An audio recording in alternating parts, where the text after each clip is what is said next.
बुरा व्यवहार अच्छे लोगों के साथ क्यों होता है? मित्रों, आपने भी देखा होगा कि पूजा पाठ करने वाले लोगों की जिंदगी बुरे काम करने वालों की तुलना में काफी कठिन होती है। यह आपने निश्चित रूप से सोचा होगा, इसलिए चलिए आपको इसका रहस्य बताते हैं।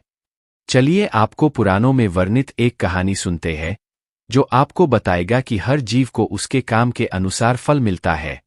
अगर कोई अच्छे काम करता है, तो उसे अच्छे फल मिलते हैं, और बुरे काम करने वाले दुखी होते हैं।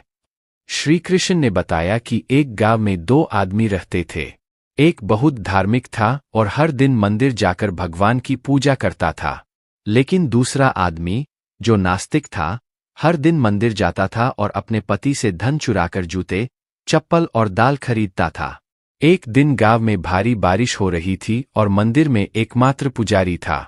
नास्तिक आदमी मंदिर गया और सब कुछ चुराकर वहां से चला गया। उस समय एक आस्तिक व्यक्ति भी मंदिर गया और भगवान की पूजा करने लगा।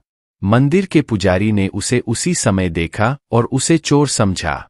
वह गांव के बाकी लोगों से बचकर भागने लगा। वह वहां से टकरा गया और घायल हो गया। मंदिर में चोरी करने वाला व्यक्ति आस्तिक को मिला।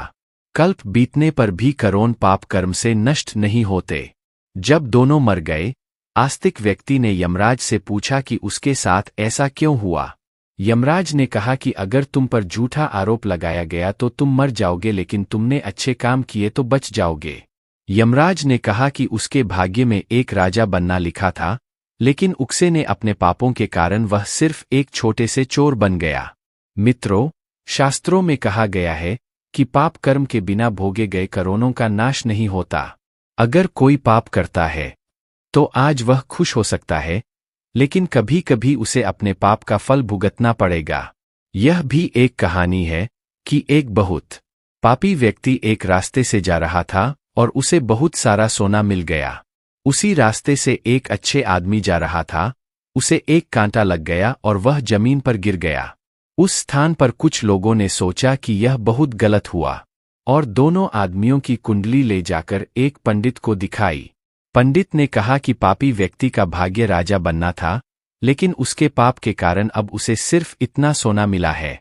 उस भले और धर्मात्मा व्यक्ति के जीवन का आज आखिरी दिन था, लेकिन उसके अच्छे कर्मों की वजह से वह बच गया। क्या बुरे कामों से बच सकते हैं?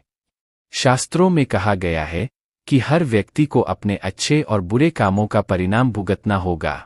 नेक कामों से अच्छे फल मिलते हैं और बुरे कामों से बुरे फल मिलते हैं। हमें अच्छे और बुरे दोनों कामों का परिणाम भोगना होगा। भगवान श्री कृष्ण ने भगवत गीता में कहा कि कर्म की गति को समझना आसान नहीं है। इसका अर्थ यह है कि यह समझना बहुत मुश्किल है कि किस जन्म में हमने क्या किया है और उसका क्या फल मिलेगा।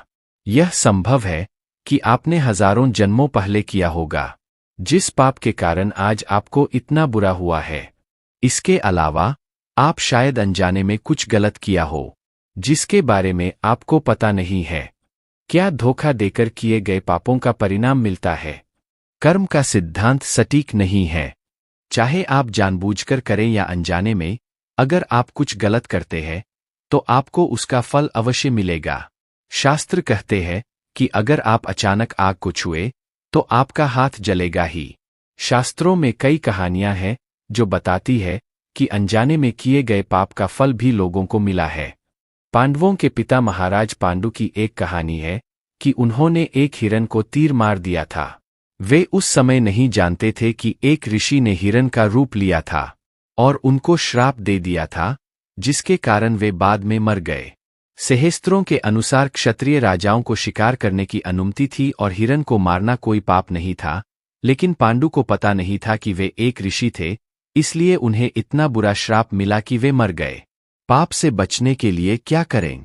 श्रीमद् भगवद गीता में भगवान कहते हैं कि कर्म और उसके फलों को समझना बहुत कठिन है, लेकिन प्रत्येक व्यक्ति अपने कर्मों के फल अवश्य प्राप्त करता है। श्रीमद् भगवद गीता के अध्याय 18 में भगवान श्री कृष्ण ने कहा कि सभी धर्मों को छोड़कर मेरी शरण में आओ और मैं तुम्हें सभी पापों से मुक्त कर दूंगा। वीडियो अच्छा लगे तो चैनल को सब्सक्राइब जरूर करें।